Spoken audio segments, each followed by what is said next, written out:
Trump DOGE executive order. By the authority vested in me as president, by the Constitution and laws of the United States of America, it is hereby ordered, Section 1, purpose.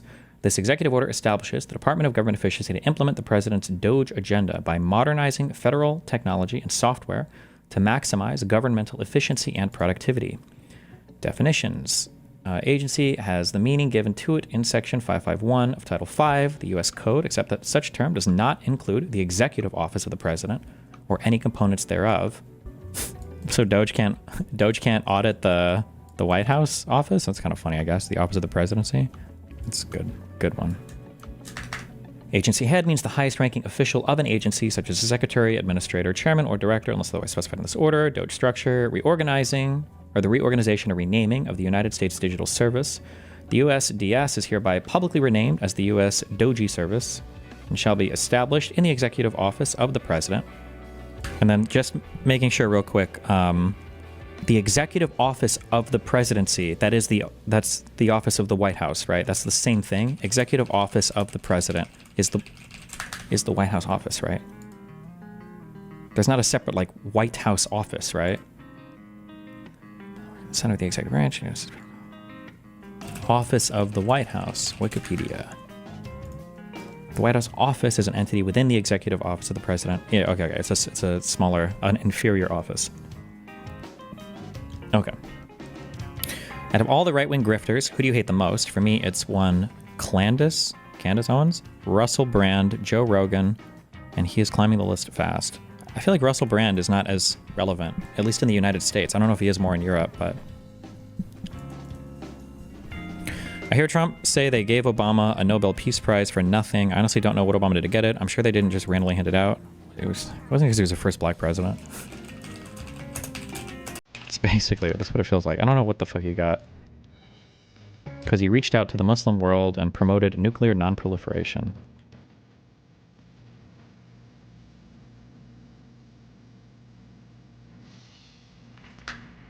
Russell lives in the USA? Yeah, I know, but I don't hear about him much in the US. He's got like a Rumble channel now. I don't know if he posts on YouTube anymore.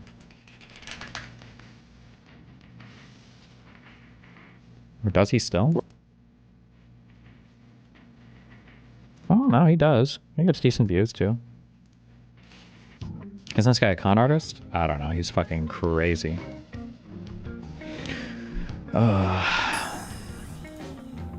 Establishment of the temporary organization. There shall be a USDS administrator established in the executive office of the president, who shall report to the White House Chief of Staff.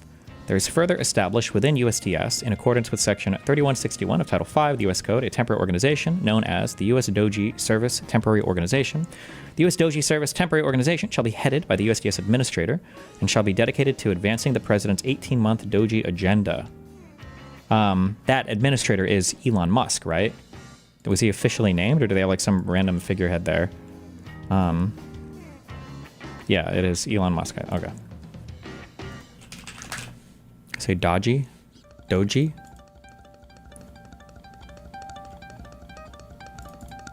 Why are we learning this? Isn't all of this irrelevant? Well, there might be a big brewing thing that is coming to the end of our republic. I just want to trace the beginning to where we are now. I think that we're coming up against... or I don't know if there's anything that's been reported today on it. We're coming up against like a really, really, really big thing. This is just what I want to have a thorough understanding of in case when we all start shooting each other, we have like good justifications for what we're doing. You have establishment of DOGE. DOGE doing things it shouldn't do. Courts telling DOGE to stop. And now we're at this point to where does DOGE stop? This is the spooky part, because now we're at the part where the executive has a chance to just say, fuck the courts. This is like the part I think that we're at right now. But I just want to make sure I have a good understanding of like all of these underlying things, basically. Oh my god, DOGE was using, the USDS was using Agile back in 2014, before it was hip and cool. I actually don't know when Agile started to become implemented.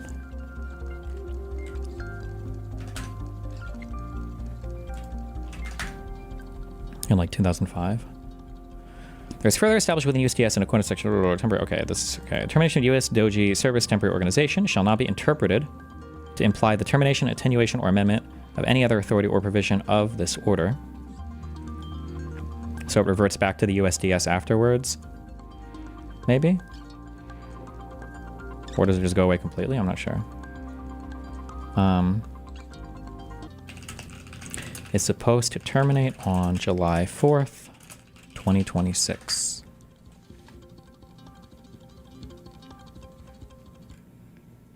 DOGE teams. In consultations with USDS, each agency head shall establish within their respective agencies a DOGE team of at least 4 employees, which may include special government employees hired or assigned within 30 days of the date of this order. Agency heads shall select the DOGE team members in consultation with the USDS administrator.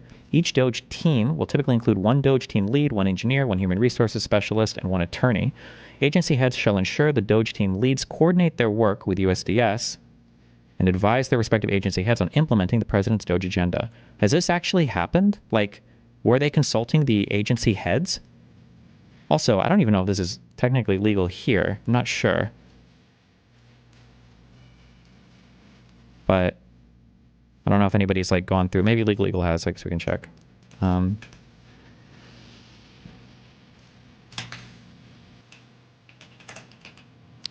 In subsection C,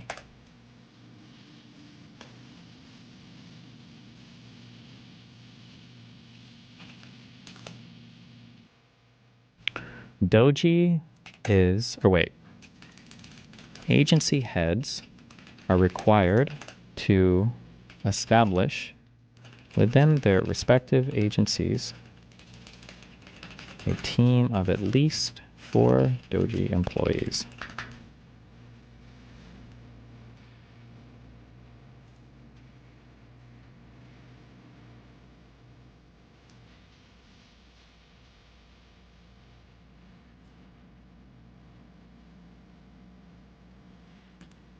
BTC is absolutely spanking you with the first 5 minutes of this one, Lil Gup. Oh wait, does he explain all this?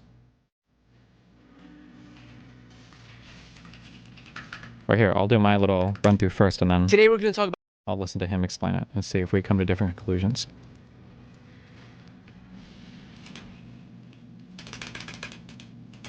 It's unclear whether this process has been followed yet. Control K? No. Alt K? Alt C? There it is. Oh wait, fuck, I should do yellow, I guess. Not red.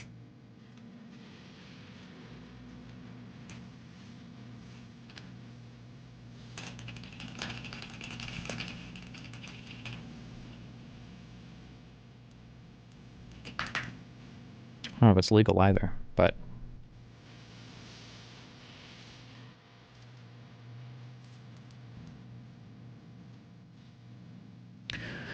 modernizing federal technology and software to maximize efficiency and productivity. The USDS administrator shall commence a software modernization initiative to improve the quality and efficiency of government-wide software, network infrastructure, and information technology systems. Among other things, the USDS administrator shall work with the agency heads to promote interoperability between agency networks and systems, ensure data integrity, and facilitate responsible data collection and synchronization.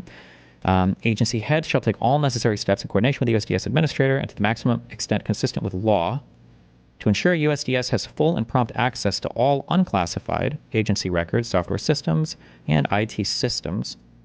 Okay, that's good to know. In section 4, subsection B, DOGE is limited to working within the maximum extent consistent with law, is only given full and prompt access to all unclassified agency records. To be fair, I don't know if our personally identifiable information would be considered classified though, right? Like if our, like all of our social security numbers, my guess is that's like not classified information, but always reason. DOGE isn't a government anything, right? It's just random donor and his goons. No. How can any of this be happening at all without Elon getting arrested? I don't know. We'll see. But yes, I think within the White House, the president is allowed to kind of create his own little meme offices in the executive office of the presidency, but they don't really have much power. They're not like big things created by, they're not big things created by Congress, so they don't have like the power to fuck with other agencies. They shouldn't. This executive order displaces all prior executive orders and regulations insofar as they are subject to direct presidential amendment that might serve as a barrier to providing USDS access to agency records and systems as described above. Nothing in this order shall be construed to impair or otherwise affect the authority granted by law to an executive department or agency or the head thereof, the functions of the director of the Office of Management and Budget relating to budgetary, administrative, or legislative proposals. This order shall be implemented consistent with applicable law and subject to the availability of appropriations. This order is not intended to and does not create any right or benefit, substantive or procedural, enforceable at law or in equity by any party against the United States, its departments, agency, or entities, its offices. Okay, all right.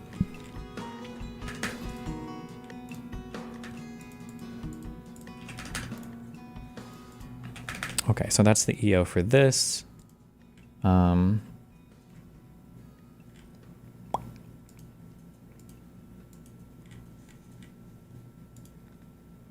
So I feel like it's probably good to point out the primary purpose of the USDS under Obama seems to have been to streamline the technological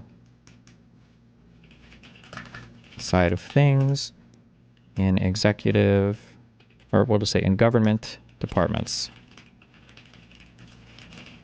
It does not seem as though, or no, I should just say it was not created to further any sort of executive or legislative agenda.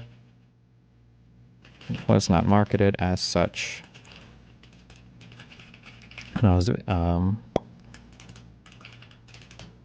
DOGE, on the other hand, in writing, appears to strive for the same goal, although Elon's behavior on Twitter, on X, seems to make it sound as though the job is actually auditing other departments for waste and fraud, where waste can also just mean things Trump doesn't like. We can't see notes? Good.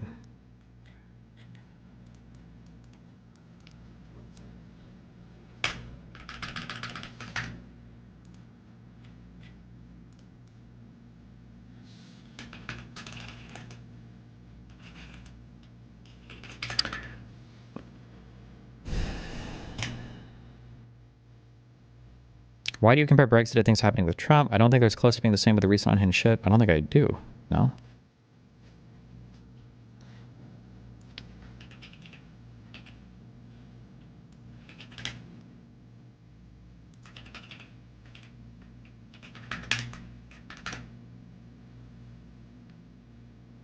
Why wouldn't Democrats care about personal data?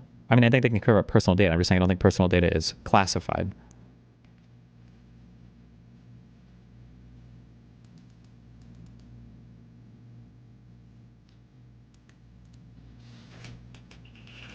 Read above me for stuff about personally identifiable information. As a person who has clearance and works with PII, it would be CUI, controlled unclassified information. So you need a need to know and typically an NDA to view it. Gotcha.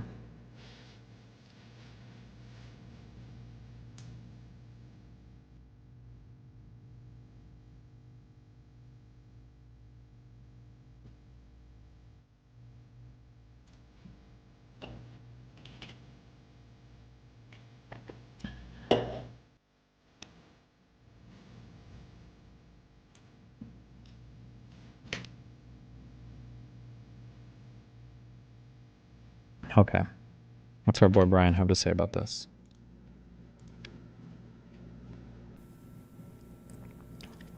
How long is this article? Actually, I'll do this one first and then...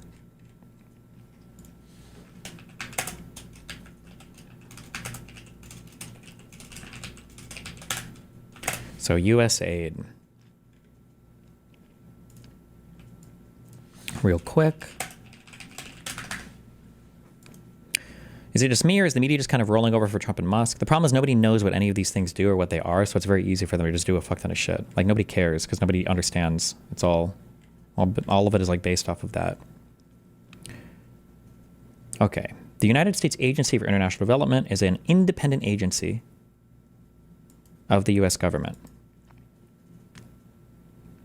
The direct authority and policy guidance of the Secretary of State. Okay, what does it mean if you are an independent agency, but you report to the Secretary of State? Why wouldn't that just be part of the State Department? That just means that your head reports to the head of the State Department, I guess, but you're your own agency, I guess. I wonder what the difference is, but...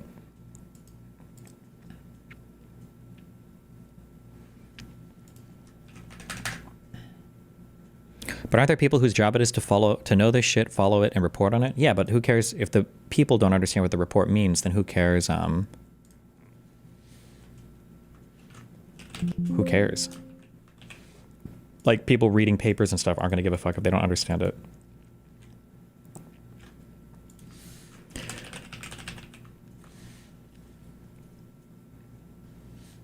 Wait, this is the one, right? International development.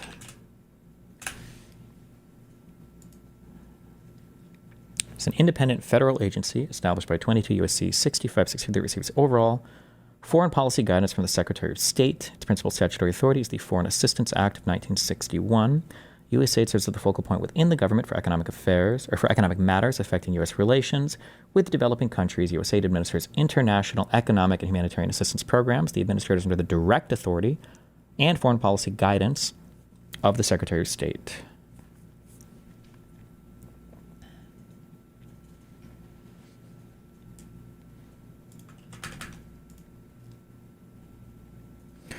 I don't understand why no billionaire besides Cuban or Mark competition aren't pushing back more. Have they given up? It's just not as bad as I'm doing. It's just hard to say it when nobody knows what's going on. Like, nobody... I feel like the best way to do it, but obviously I'm biased since this is my bread and butter, would be like debating or arguing with a conservative that defends it to illustrate that they also don't know what it's for, what they're doing, or that they're breaking the law. But obviously conservatives are being very careful about like ever being confronted about their crazy beliefs, so that you never really get that. So they can just kind of keep breaking shit. So USAID was established in the Foreign Assistance Act of 1961 as an independent federal agency that reports to the Secretary of State.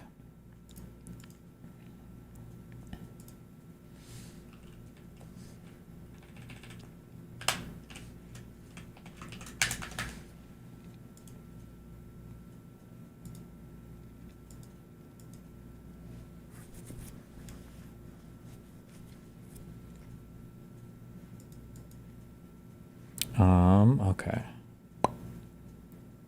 US.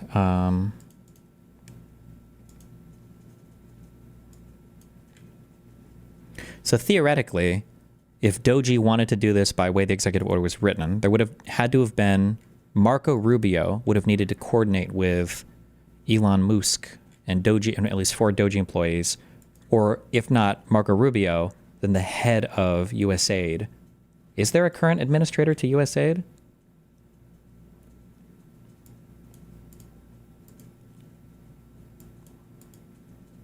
Or is this just part of... Okay, no, it's just part of the Secretary of State, or part of the State Department, so...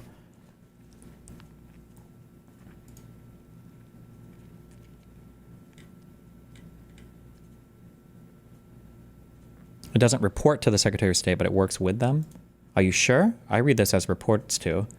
Is an independent federal agency established by law that receives overall foreign policy guidance from the Secretary of State. The administrator is under the direct authority and foreign policy guidance of the Secretary of State.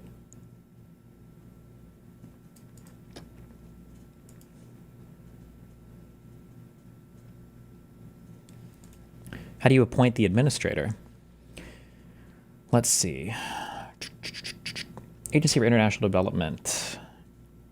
The Agency for International Development shall be reorganized in accordance with this functions to be transferred. The reorganization of the Agency for International Development shall provide at a minimum the transfer to and consolidation of the...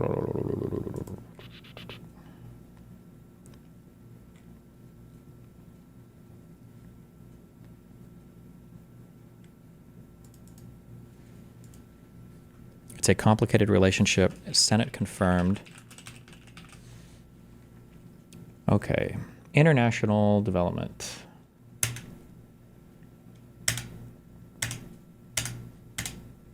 Jesus fucking AIDS.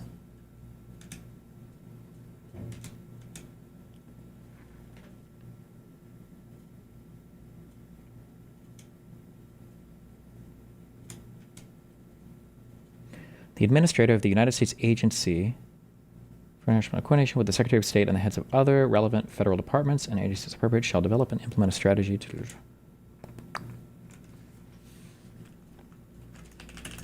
The administrator.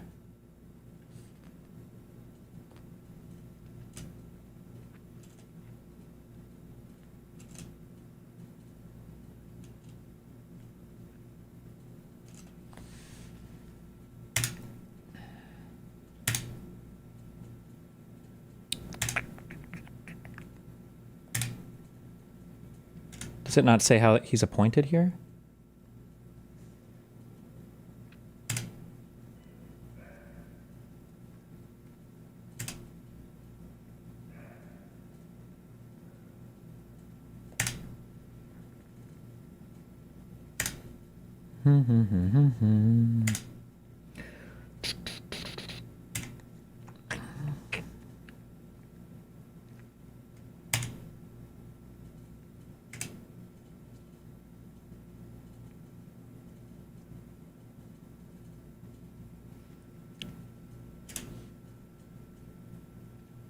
They are Senate-confirmed positions. The last one was Samantha Power.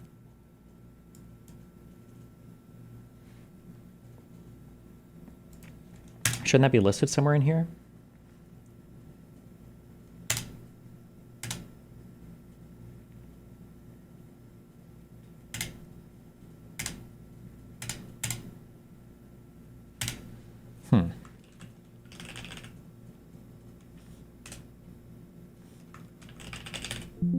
Or maybe that's just not, whatever, fuck that. Okay.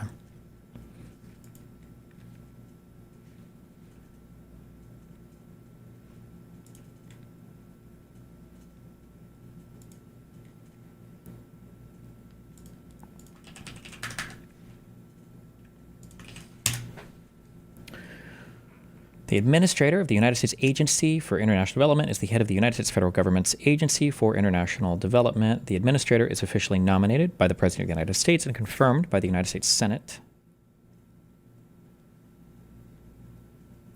And then in 2017, it was reorganized. The U.S. National Security Council places the USAID administrator as a permanent member on the Deputies Committee. I don't know what the fuck that is. Marco Rubio was appointed acting administrator on February 3rd, 2025. Gotcha. Interesting. Okay. The Senate ordinarily confirms the administrator, head of USAID as of February 3rd, 2025. Marco Rubio was appointed as acting head or acting administrator.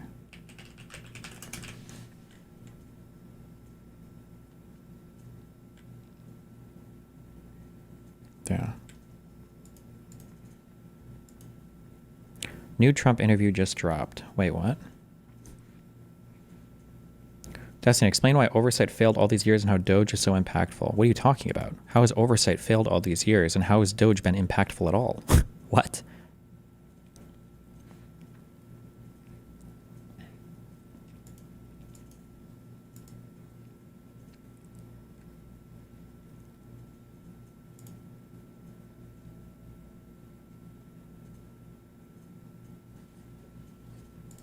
What the fuck is this? Hold on. Trillions of dollars is going to cost to even bring that place up to where it's livable standards. Yeah, there's not a standing building there, is Well, there? just to clear all that place, what's going to cost? I'll just throw it in the ocean. Yeah. Still got to get it in there. Well, they could throw it in the ocean. Okay, is this an American thing? Because I noticed this difference between Europe and America. In Europe, if you're in a sauna, you're either naked or you're wearing like a swimsuit. In America, people go into saunas with like their clothes on. Why? Is that normal, or do I just see really weird people in the United States? What? The ocean. Yeah. Still gotta get it in there. Well, they could throw it in the ocean, extend the country. There you go. Put it on the side of California. I'm Palestinian. That's like really offensive to be saying to throw it in the ocean. There is no shot this is real. This is the fakest thing I've ever heard in my life. No shot are these people talking that loudly and openly. Also, how does she have her phone out in a fucking sauna? What the fuck? Or what? It's an American. This is American shit. This is all American shit. Okay. Palestinian. That's like really offensive to be saying to throw it in the ocean. There's people there. Not this. I'm talking the rubble. And What yes, rubble? We're not. What In rubble? Gaza. Have you seen pictures? There's still buildings. There's still You people know what? there. I'm not going to argue with. Well, that's you. offensive for you to be saying that. Then leave. Leave where? Leave this The country. sauna. Wherever you want to leave. The country. I was born here. Well, you can leave Then if you're you not want. You can Palestinian. stay if I am Palestinian. It's my You're ethnicity. American. If you were born here, you're American. Okay, you can have an Palestinian descent. ethnicity and a You're nationality. Yes, you can. You can also have an opinion and keep it to yourself. Well, you said out loud that it should be thrown in the ocean. Like what? I'm talking about the rubble. So why are you so offended? You could have just said, "Oh, I just meant Because I something don't else." appreciate mouthy little people. I didn't say anything. All I said I was Palestinian. That's offensive. That's all I said. Yeah, and I'm not meaning to be offensive. You actually. That's all you have to say. Why are you so know that defensive I'm then? actually one of the nicest people. Well, you guys just told me to all go back to my country. You I and didn't. you. I did. You not agreed say with that. him and said you're American. No, I You're not did not. Palestinian. Wait, did anybody say go back to your country? Or was I not paying attention? Anybody say that at all? Wait, what? Yes, I said you are American. I'm both. I'm both. Even if I wasn't born here, I could be both. Did the guy say it?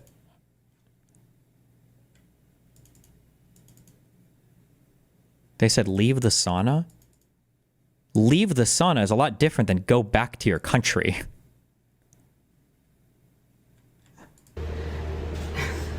I'm confused. Is there an issue with that? You can be both. No, they said country? Fuck me. I'm gonna go back and that's not gonna be what they said. I'm gonna get triggered. I'm been a ton of people. There's still buildings. There's still You people know what? there. I'm not going to argue with. Well, that's you. offensive for you to be saying that. Then leave. Leave where? Leave this The country. sauna. Wherever you want to leave. The country. I was born here. Oh wait, this guy in the Where? background might have said hold on. The sauna. Wherever you want to leave. The country. I was born here. Leave Oh, the guy said it. Okay, never mind. You're lucky. He's whispering back there. where? When a woman is talking, I automatically censor all male voices from my head. You're lucky there. Leave this The country. sauna. Wherever you want to leave. The country. I was born here. I'm confused. Is there an issue with that? You can be both. Yes, because I'm so sick and both. That's like really offensive in the way you're talking to me. Just because I said I'm Palestinian, you want to get all defensive? Well, Like- you could say I'm Palestinian. Let's talk about this. No, we don't need to talk about it. I'm offended because you're saying, oh, he should throw it in the ocean. Oh, he's going to make it a resort, okay? You know what you mean by that. I can hear the ridicule behind your voice. No, none of us agree. Yeah, with what you he's did. doing. Like, They were just saying they don't. well, you told me to go back to my country, so I don't want you speaking to me. You know, it says you're Palestinian. You don't like it, you'll leave. What? You heard me. All right. Okay. fair All right, enough. what? Come over here. I don't want to speak to you. Like, it's just really when you're agreeing with someone that said that basically I'm all not. the I just told him enough. Now you want to say, oh, come over here. Rubble, not Listen. I don't care. Don't speak to me. I feel bad about how you took what I said. Now you feel bad. Of course I do. Okay. Walked in here. No, I don't know what they're going to I feel bad that you are No answers, no so answers. shaken up by this, and I want to Jesus make Christ. it better. Mr. So I Ward, you're apologize. No, you're gaslighting me. That's No, quite no, I no, honest. just had to work with you. Why are you talking to me right now then? Oh, God. Don't talk to her. You can stay out of it. You literally told me to go back to Palestine. If you like it so much, I know. Take it aside. You sound stupid. You sound really ignorant and dumb. What makes you more American than me? What makes you capable of staying in this country more than me? I'm White confused. people? What people are you talking about? White people? I didn't say white people. I said what makes you. You said people, you people. No, I did. I What said people am you. I? I didn't say people. I said What? you. No, you said you people. No, I didn't. I said you. Because you said you people. I said you. I missed it. So You I'm said not. you people. This feels like a Larry David skit where everybody is like tripping over themselves to try to avoid like the wrong euphemisms or use the right euphemism or like, oh my God, bro. Go back or get out. Get out where? Get out of this country. I mean, like you. I mean, like I just meant like you people need you people. No, I meant you. I mean, not you people. You. I mean, like, are you people like the people who are like which like?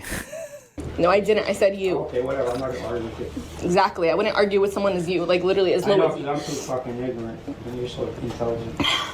I mean, you said it, not me. Right? Okay. It's just funny how everyone backtracked. Relax, relax.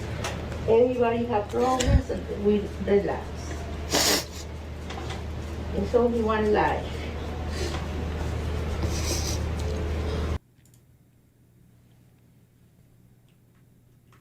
Jesus Christ.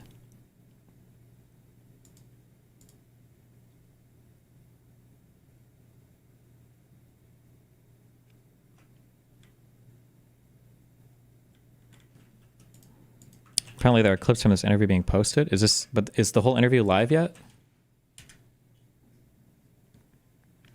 When do you think families would be able to feel prices going down, groceries, energy, or are you kind of saying to them, hang on, inflation may get worse until it gets better? No, I think we're going to become a rich. Look, we're not that rich right now. We owe $36 trillion. That's because we let all these nations take advantage of us. He thinks that our national debt is, who do we owe that money to? Who do you think we owe that money to? Do you think we owe that money to the other nations? Can somebody please? Hold on. Prime Minister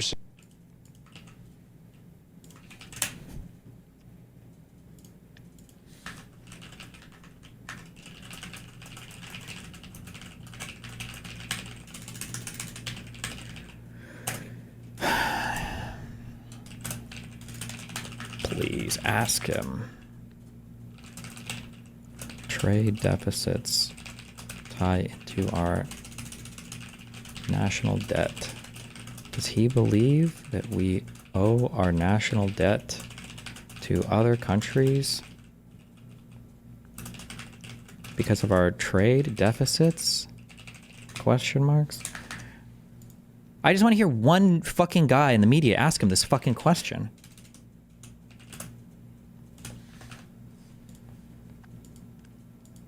Just one guy, please. Just one question about this, please. Right now, we owe $36 trillion. That's because we let all these nations take advantage of us. Same thing, like $200 billion with Canada. We owe $300. We have a deficit. Like, listen to him mixing this up. We owe 300. What? Like what? 300. We have a deficit with Mexico of $350 billion. I'm not going to do that. I'm not going to let that happen. all goes.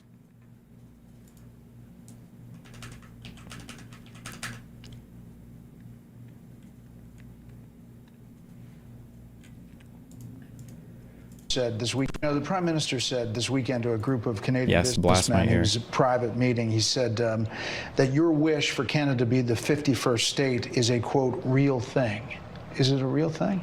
Yeah, it is. I think Canada would be much better off being a 51st state because we lose $200 billion a year with Canada, and I'm not going to let that happen. It's too much. Why are we paying $200 billion a year, essentially in subsidy to Canada? Now, what does he think we're paying for? In subsidy? What does he think we're paying for? What does he think that means? We're just giving them money? They're a 51st state. I don't mind doing it. Well, like, why is it always 200 billion? It's 200 billion to Canada, 200 billion to Ukraine. It's just a nice number. 200 billion is just a good number. Should the rest of the world take this seriously? Why? Conservatives don't even take him seriously. This is what I was saying before. One of the annoying things for Trump is like, we can't even evaluate anything that he's saying because even his own fucking fans are like, well, that's not a negotiating position. He just said that to negotiate.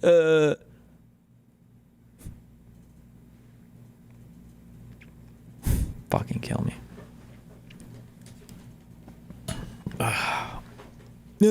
Let me use the restroom 1 sec.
Okay, wait. So is that full interview out, or are these just like clips being posted so far of it?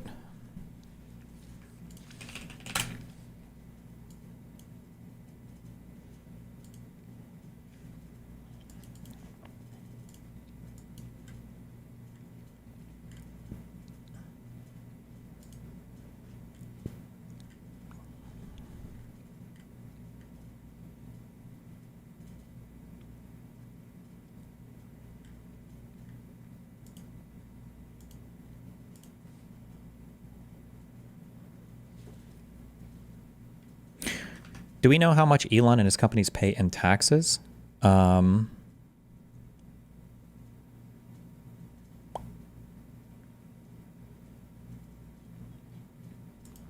don't know. Some of it, maybe.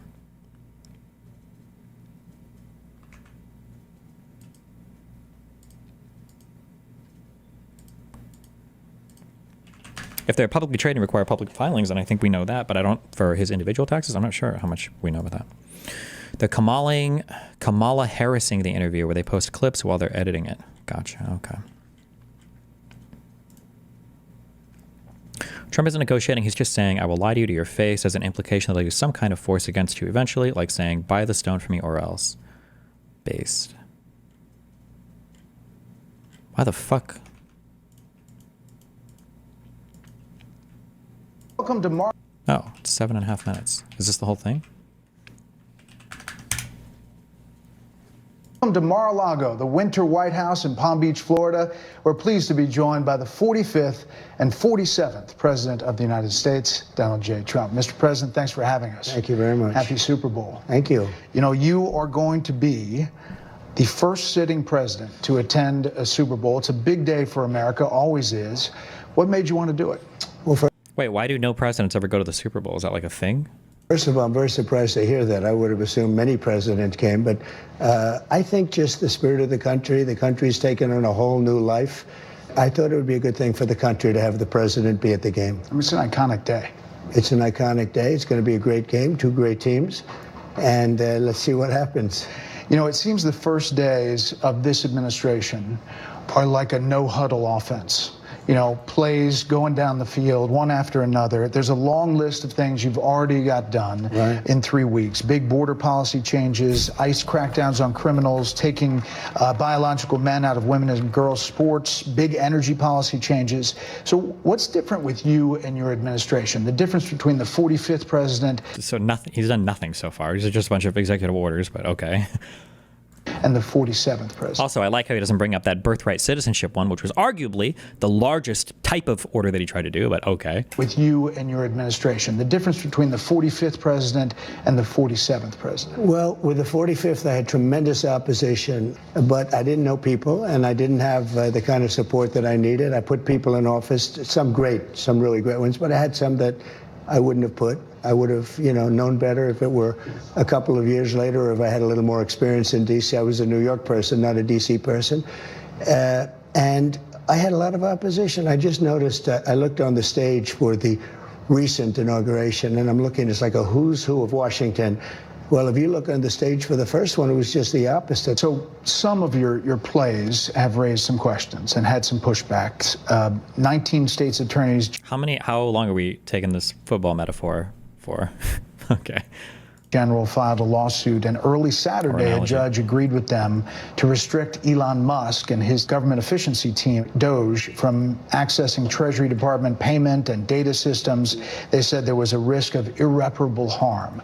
What do you make of that? And does that slow you down on what you want to do? No, I disagree with it 100%. I think it's crazy, and we have to solve the efficiency problem. We have to solve the fraud, waste, abuse, all the things that have gone into the government. You take a look at the USAID, the kind of fraud in there, and you where found the money's significant going. things. Well, we're talking about hundreds of millions of dollars of money that's going to places where it shouldn't be going. Notice I get so depressed. I don't know if it's worth pointing out. Notice the switch there that he did, right? There's hundreds of millions of dollars of fraud. Fraud? Well, it's going to places that I don't like. Okay, so is that fraud or Thanks. Well, we're talking about hundreds of millions of dollars of money that's going to places where it shouldn't be going, where if I read a list, you'd say this is ridiculous, and you've read the same lists, and there are many that you haven't even seen. It's crazy. It's a big scam. Now, there's some good money, and we can do that through any one of a number. I think I'd rather give it to Marco Rubio over at the State Department. Let him take care of the few good ones. So I don't know if it's kickbacks or what's going on, but the people, look, I ran on this, and the people want me to find it. And I've had a great help with Elon. Like, he doesn't have the authority to do that. He can't just destroy an entire department authorized by Congress, but Musk, that's illegal. He's just talking about doing illegal things, but nobody understands or cares. who's been terrific. Bottom line, you say you trust him. Trust Elon? Oh, he's not gaining anything. In fact, I wonder how he can devote the time to it. He's so into it. But I told him do that. Then I'm going to tell him very soon, like maybe in 24 hours, to go check the Department of Education. He's going to find the same thing. Then I'm going to go to the military. Let's check the military. We're going to find billions, hundreds of billions of dollars of fraud and abuse. But I campaigned on this, Brett. You announced a tariff. I like how there's cut after cut after cut after cut that are it's so obvious in this, but like none of the Trumples who freaked the fuck out over Kamala's cut are going to say anything about it, but...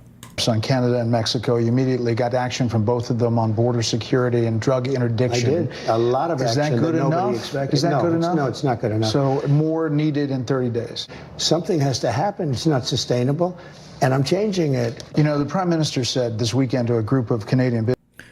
The president technically can do what he's doing, not legally, no.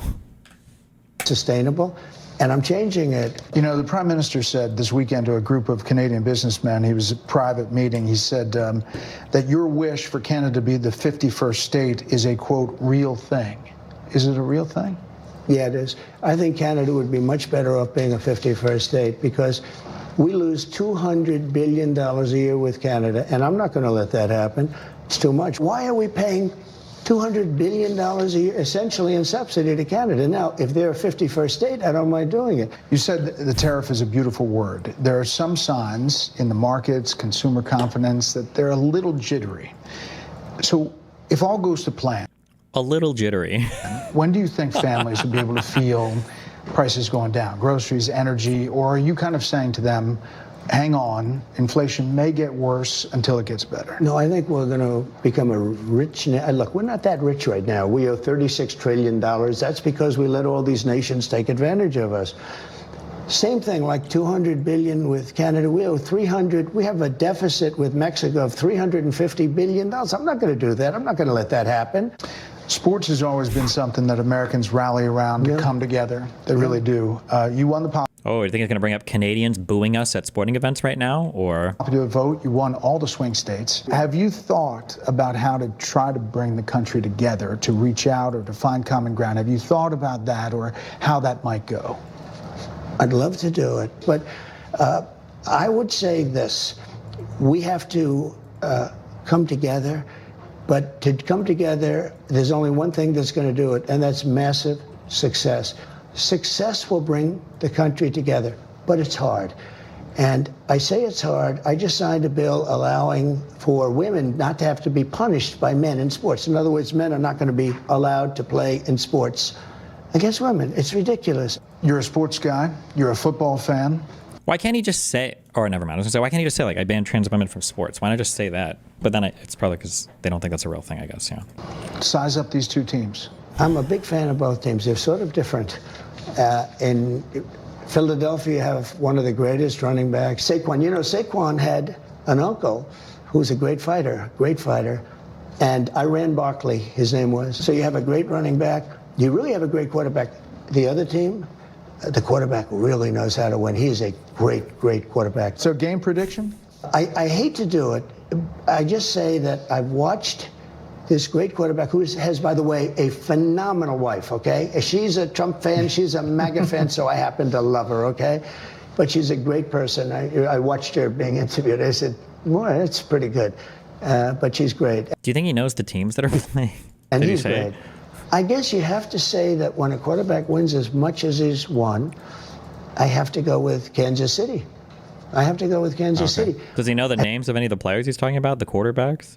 Or does he? At the same time, Philadelphia has a fantastic... It's going to be just a great game. Finally, listen, you are the most recognized person in the world, likely the most imitated person in the world. Every comedian has Donald Trump imitation, everyone.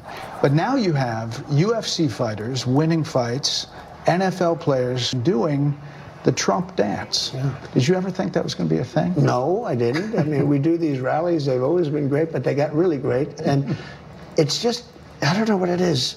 I try and walk off sometimes without dancing, and I can't. I have to dance because it's just got something special about it. Mr. President, thanks for the time. Thank you very much. Enjoy the game. You can see the rest of the interview on a host of other topics on Special Report Monday on Fox News Channel. In the meantime, we'll send it back to our Fox team in New Orleans after a short break to the kickoff of Super Bowl 59. That was a real hard hitter. Oh, man. Jeez, I'm surprised he walked out of that interview alive.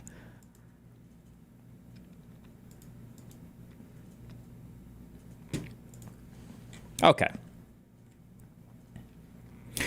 In breaking USAID, the Trump administration may have broken the law, by Anna Maria Barry Jester and Brett Murphy.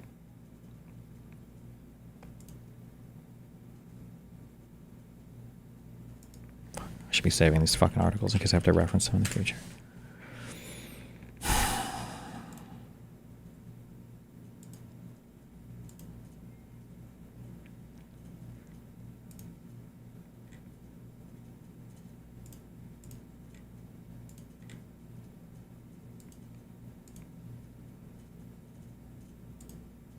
Did it save it? Oh, fuck. It just asked me a question. Oh, there we go.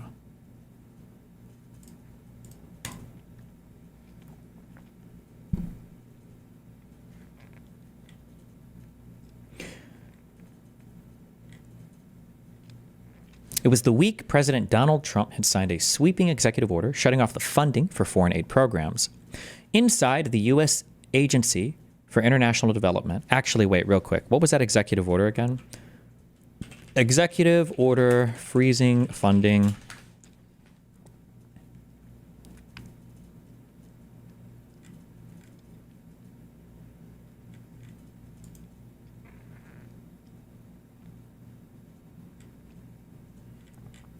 This got blocked. Well, the memo got blocked, but the EO is still live, right?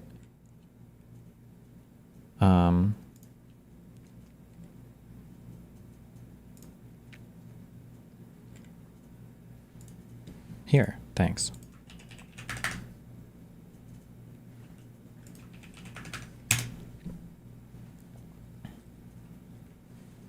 Now, the secretary said it was still in effect, which allowed the judges to keep it blocked, pretty sure.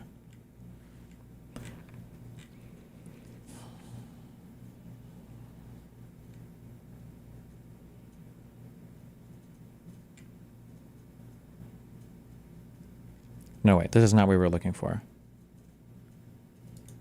Oh, no, wait, is this what we were looking for?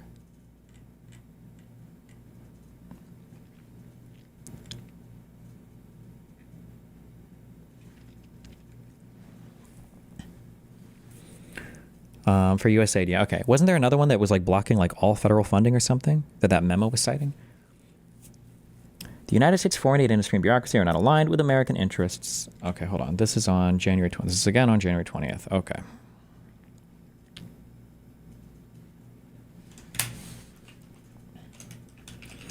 On January 20th, Trump signed an executive order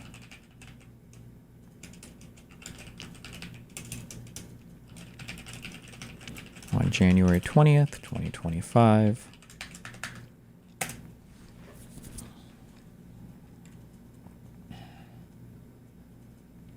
It's the policy of the United States that no further U.S. foreign assistance shall be dispersed in a manner that is not fully aligned with the foreign policy of the President of the United States. A 90-day pause in U.S. foreign development assistance for assessment of programmatic efficiencies and consistency with the United States foreign policy. All departments and agency heads with responsibility for U.S. foreign development assistance programs shall immediately pause new obligations and disbursements of development assistance funds to foreign countries. And implementing non-governmental organizations international organizations and contractors pending reviews of such programs for pragmatic efficiency and consistency with U.S. foreign policy to be conducted within 90 days of this order. The Office of Management and Budget shall enforce this pause through its apportionment authority. When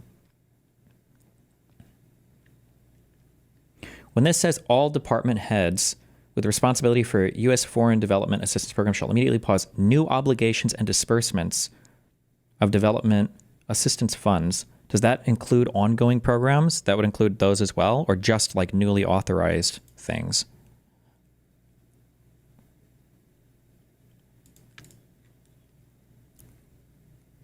Rubio just paused them all.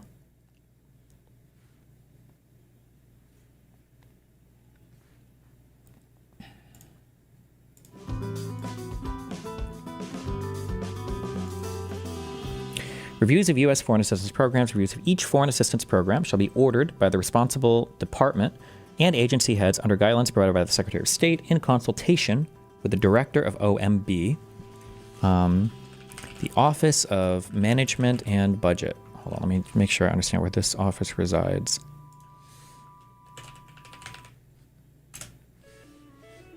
Management and Budget Office was established in the Executive Office of the President pursuant to Reorganization Plan Number 1 of 1939. The Office of Management and Budget evaluates, formulates, and coordinates management procedures and program objectives within and among federal departments and agencies. It also controls the administration of the federal budget while routinely providing the President with recommendations regarding budget proposals and relevant legislative enactments. Okay, so this also exists in the Office of the Presidency. Gotcha.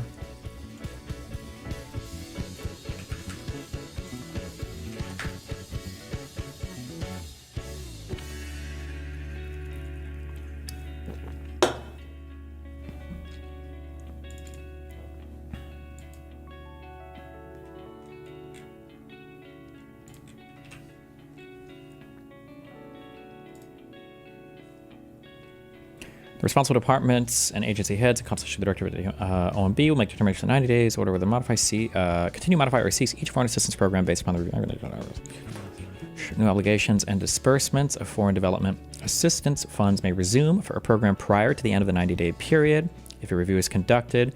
The Secretary of State or his designee in consultation with the Director of OMB decide to continue the program. Additionally, any other new foreign assistance programs and obligations must be approved by the Secretary of State or his designee in consultation with the Director of OMB.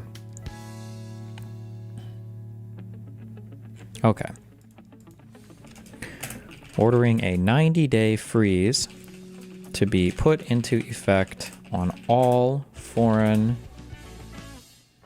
development assistance programs for evaluation to ensure that they are aligned with the fuck. What are we even trying to align ourselves with? With Trump's policy, I guess. With Trump's foreign policies. Or foreign policy. Okay.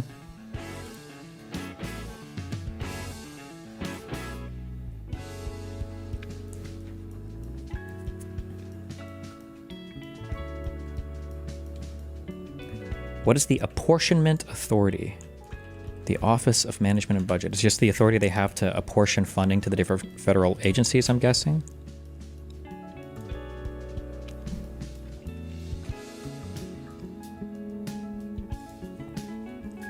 An apportionment is an OMB-approved plan to use budgetary resources. Executive order typically limits the obligations you may incur for specified time periods, programs, activities, projects, objects, or any combination thereof. It may also place limitations on the use of other resources such as FTEs or property. An apportionment is legally binding, and obligations and expenditures, disbursements that exceed an apportionment are a violation of and are subject to reporting under the Anti-Deficiency Act.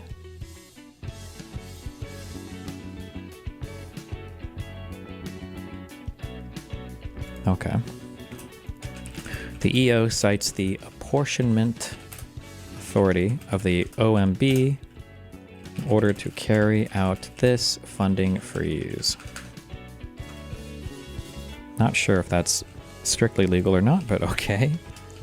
I think this is what Lactoid and Pisco were arguing about. It's unclear to me if this process is legal. If this is a legal use of, if this is a legitimate use of the apportionment authority.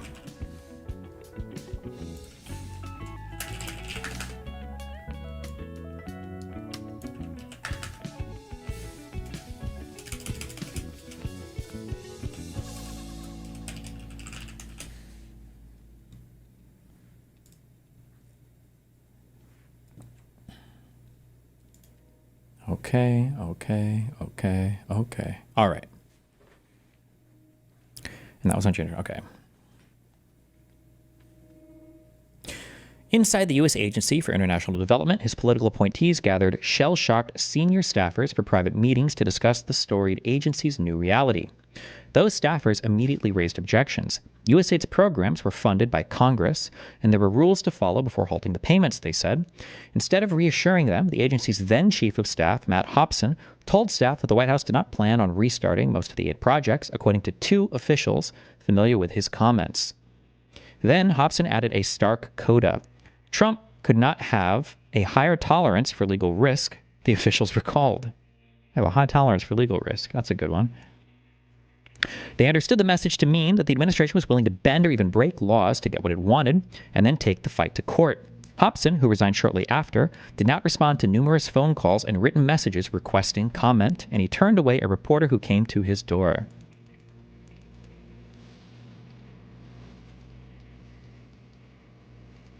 No president in history has unilaterally shuttered an agency formally enshrined in law, let alone deputized his wealthiest donor, Elon Musk, to carry out that task in his name with little oversight or accountability. Breaking news on tariffs. Yeah, I see that. Apparently, Trump has announced that he will have put a 25% tariffs on all imports of steel and aluminum on Monday. We'll see if that actually happens, I guess.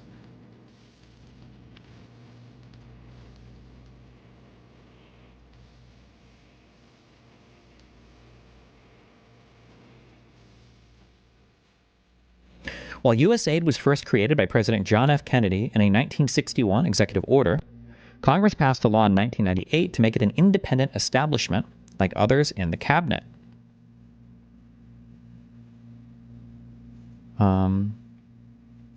Wait. In 1961, this was an EO?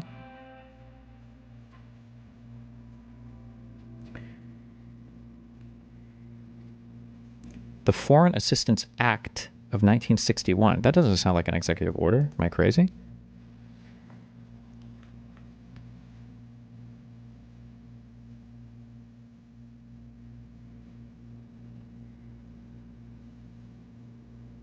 Department of State, the following.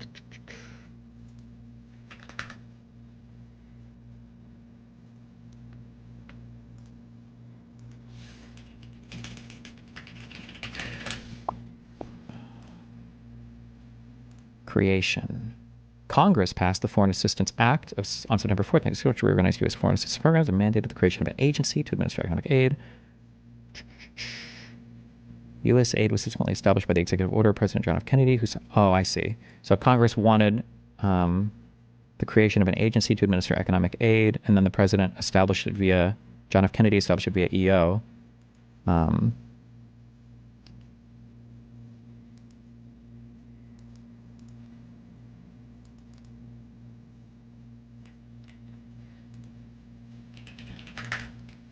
Hold on, let me make sure I understand this more. Can the president dissolve USAID by executive order? President Donald Trump may be preparing to issue an EO. This is on February 1st, 2025, purporting to dissolve the U.S. Agency for International Development and fold some or all of its functions into the State Department, according to reporting that emerged on Friday, January 31st. Senators Chuck Schumer and Chris Murphy, among others, immediately objected that the president does not have the authority to dismantle USAID without an act of Congress. As of Saturday, February 1st, the USAID website appeared to have gone dark. Dissolving USAID would be a final assault on the foreign aid agency, where the administration already has issued a stop work order for huge swaths of development assistance and other aid, abruptly put at least 56 of its current senior staffers on administrative leave, and laid off several hundred contractors working directly for the agency. Such an action, however, likely would go far beyond the executive branch's actual legal authority, the bottom line, while some functions delegated from the President to the Secretary of State and in turn to the administrator of USAID could likely be pulled back by executive action alone. Wholesale dissolution of the agency or formal transfer of functions provided by Congress would require legislation. Let's unpack why. Can the President dissolve USAID without an act of Congress? No, not lawfully. In 1961, USAID was created by an EO issued by President John F. Kennedy, based in part on authority provided in the Foreign Assistance Act of 1961. Okay, we need a little bit more on this then, I guess. Established by Executive Order 10973 by John F. Kennedy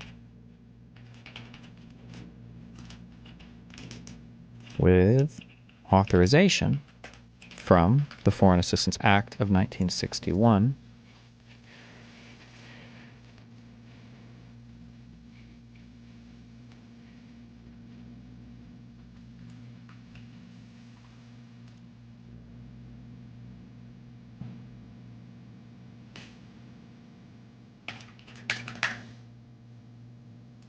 You're cataloging any constitutional violations that might be occurring right now? No, I just want to see what happens because we've hit like a big point to where the courts have said stop, and we're going to see if they stop or not. And if they don't, I just want to have a very good understanding of the entire legal chain, so at least I can argue it if anybody even tries to argue it. But I don't know if they even give a fuck. So.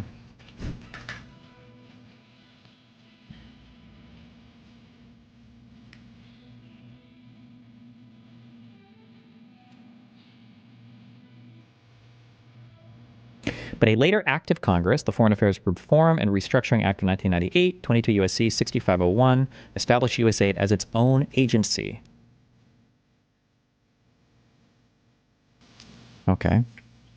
And then later in 1998, established as an independent federal agency. The reports of the Secretary of State. Okay.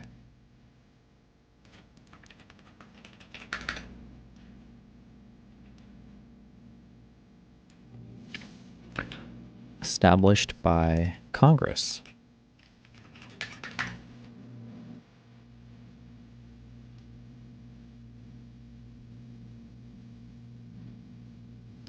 It states A, in general, unless abolished pursuant to the reorganization plan submitted under Section 6601 of this title and except as provided in Section 6562 of this title, there is within the executive branch of government the United States Agency for International Development as an entity described in Section 104 of Title V. The key language here is there is within the executive branch of government, USAID. Those are the words Congress uses to establish an agency within the executive branch. It would take an act of Congress to reverse that. Simply put, the president may not unilaterally override a statute by executive order. The 98 statute also transfers only certain functions of USAID to the State Department, and in essence requires USAID to handle all other pre-existing USAID functions described in the Foreign Assistance Act. This means that at a minimum, Congress asserted a role for itself in such transfers of functions as early as 1998. Also in the 98 Act, Congress gave the president a near-term, time-limited opportunity to reorganize these departments. Specifically, the Act provides, among other things, that within 60 days after October 21st, 1998, the president may, in a reorganization plan and report, to be provided to Congress. We don't care about this. Bill Clinton submitted the statutorily envisioned report to Congress on December 30th. Within Congress' specified 60-day window, in this report, the administration explicitly chose to retain the independence of USAID as its own agency. Congress provided the president the opportunity to modify or revise that plan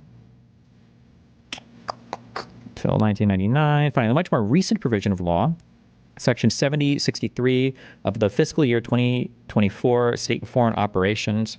I'm guessing that's what FY means, FY24. State and Foreign Operations Appropriations Act explicitly requires both congressional consultation and notification to Congress for organizations, consolidations, or downsizing of USAID. Absent consultation notification, actions to eliminate, consolidate, or downsize USAID, or the United States official presence overseas would not be lawful. Destiny, this is a longer read, but it's good info about DOGE and the growth of Silicon Valley tech billionaire influence in the government. Wow, I'll read that right after, okay? Stay tuned. Hold your breath for 10 minutes. In short, Congress established USAID as its own agency and asserted its role in transfers of functions between the USAID and state. It authorized the president to abolish or reorganize USAID for a moment in time, in accordance with the plan it authorized to the then president to provide in 1998. Then that reorganization occurred. Blah, blah, blah. Okay. Is there scope for real reform? As even the brief overview above demonstrates, USAID and the State Department are deeply connected agencies, and there may be legitimate policy reasons to seek to reorganize or restructure the relationship in some ways. Some of those measures could be undertaken unilaterally within the executive branch, like ensuring USAID activity hew closely to the State Department's country strategies at posts in the field, or even transferring certain presidentially delegated functions as noted above. At the same time, there are also compelling policy reasons for USAID to retain its own independent leadership structure, which is the choice made by Congress and by the presidency when given an opportunity by Congress to decide this issue in the past. The Trump administration wishes to engage in a process with Congress to justify its view that USAID should no longer exist as its own agency and seek legislation to effectuate that policy. It can do so. But wholesale dissolution of USAID without an act of Congress should not be confused with real policy-oriented reform. It should instead be understood as another component of the Trump administration's broadside against foreign assistance and U.S. government institutions writ large. USAID has ongoing activities in more than 120 countries with dozens of field offices around the globe. Okay, what will happen next if Trump purports to dissolve USAID by EO? Litigation and congressional oversight are certain to follow. The question is how effective either will be in the immediate term at stopping the most damaging impacts for USAID's programs and its employees. The details of the EO will shape how specific challenges to the action unfold, but expect to see at a minimum suits brought. Okay.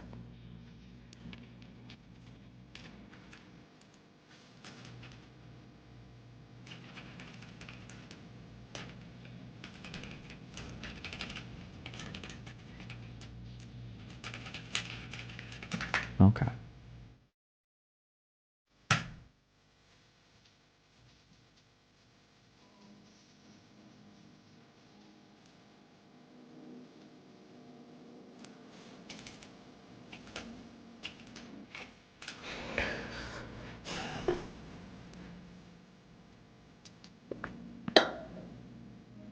Do you know that Asmongold did the thing that you said he would never do? You finally covered the Hassan nuke? Yeah, good job.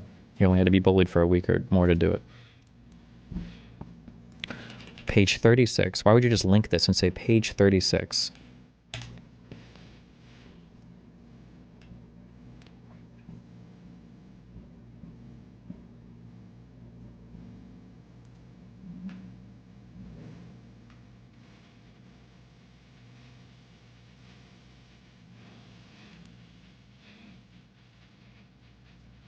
Thanks. Okay.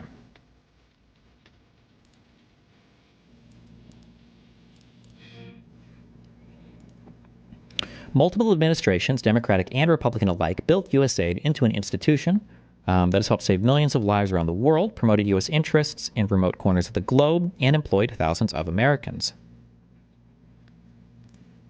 Wait, what's the styling on this?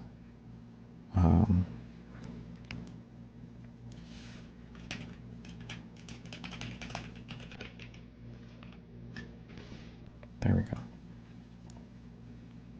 Wrap car keys in aluminum foil before they ban all aluminum foil. Good luck, guys.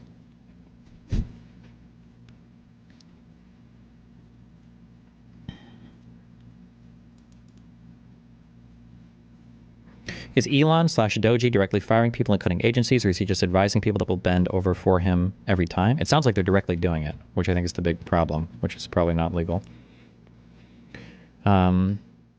But I'll look that up when we get to it. Multiple administrations, Democratic, Republican, okay. Saved millions of lives around the world, promoted U.S. interests in remote corners of the globe, and employed thousands of Americans. Now, Trump and Musk have nearly destroyed it in 3 weeks. It's very hard not to see what's going on as a constitutional crisis, said Peter Shane, a law professor and one of the country's leading scholars on the Constitution. It's very scary and tragic.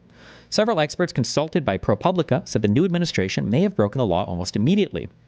Around January 31st, Jason Gray, the acting admin of USAID, passed along orders to the agency's IT department to hand the entire digital network to Musk's engineers, Luke Ferrator and Gavin Klieger, among others. From there, okay, so this looks like the process that would have been outlined in the executive order at least, because this guy would have been or at least the acting administrator, but he wasn't even confirmed, so...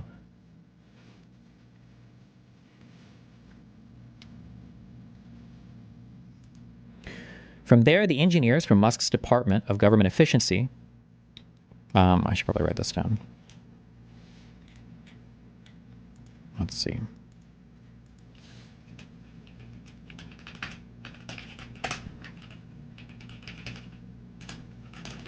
Around January 31st, Jason Gray, the acting administrator of USAID,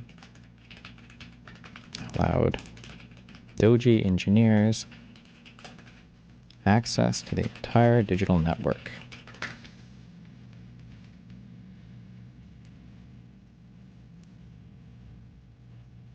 Elon Musk's demolition crew. Nice. From there, the engineers from Musk's Department of Government Efficiency quickly gained access to USAID's financial system. On top of that, they became super administrators and had access to thousands of employees' personal information, including their desktop files and emails, to USAID officials told ProPublica. The material also included information gathered during security clearance background checks, ranging from social security numbers and credit histories to home addresses. They had complete access to everything you could think of, one official said, the keys to the kingdom. By providing that access, USAID may have violated the Privacy Act of 1974, three experts on law told ProPublica, regardless of if the engineers were government employees at the time. The law requires consent from individuals before the government gives their private information to anyone. It is a catastrophic privacy and information security violation for a band of some government and some non-government personnel to barge into an agency and take over systems that contain personal information, said John Davison, Director of Litigation at Electronic Privacy Information Center and one of the country's foremost authorities on the Privacy Act.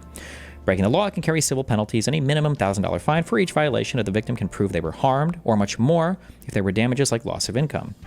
With a series of executive orders, Trump established DOGE as a technology unit to improve IT and human resources functions at government agencies. He ordered his cabinet to give full and prompt access to all unclassified agency records, software systems, and IT systems.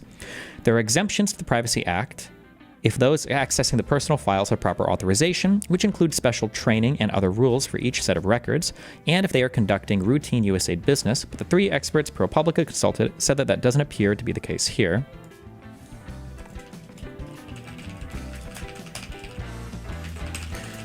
Citing, what is this guy's name?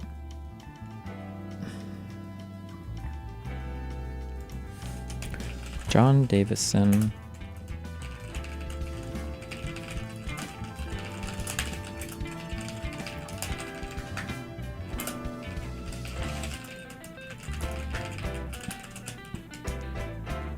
The Privacy Act of 1974.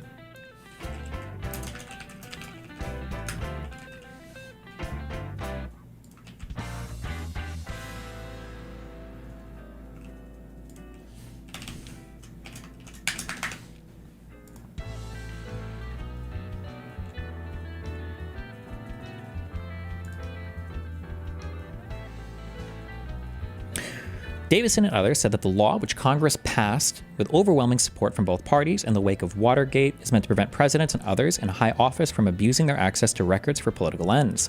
The Privacy Act stands at the fountainhead of all of this, he added. It stops that constitutional crisis from tipping off in the first place.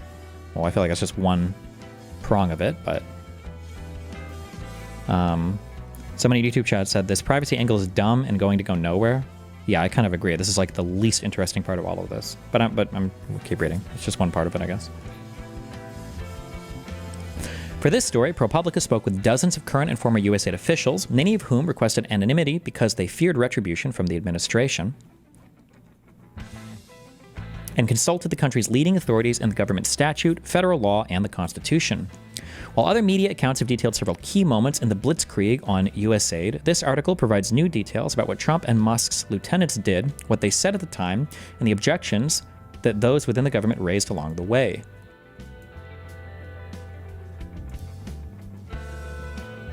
Gamers are the problem. Realistically, what would they do with the data, though? Who knows? Threaten people, blackmail people, extort people? I mean, like, would you want the most, retributive fucking president of all time to have access to all of your information? I feel like it'd be kind of scary.